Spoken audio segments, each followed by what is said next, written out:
Menyambut tabut Allah. 1 Tawarikh pasal 15. Daud membuat bagi dirinya gedung-gedung di kota Daud, lalu ia menyiapkan tempat bagi tabut Allah dan membentangkan kemah untuk itu.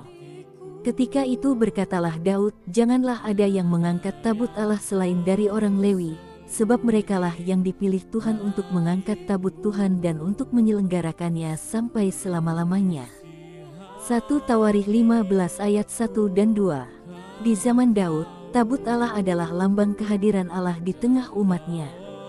Sejak Eksodus, tabut Allah ditempatkan di ruang maha suci di kemah suci. Umat Israel tidak dapat hidup tanpa kehadiran Allah di tengah mereka. Daud memahami arti tabut Allah bagi Israel.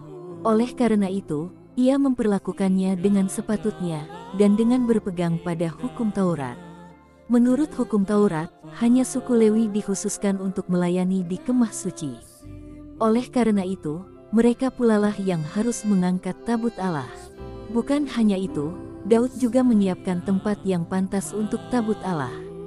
Itu adalah kemah suci. Kemah suci di zaman Daud dikenal sebagai kemah pujian dan penyembahan kepada Allah. Hal itu terjadi karena Daud membawa umat Israel untuk tekun dalam persekutuan dengan Allah melalui pujian dan penyembahan setiap hari. Dalam konteks kita hari ini, tabut Allah adalah hadirat Allah dalam hidup kita. Bagaimanakah kita menyambut kehadirannya? Apakah kita merindukannya dan mau tekun bersekutu dengan Dia? Aku ingin selalu berada di hadirat-Mu Tuhan.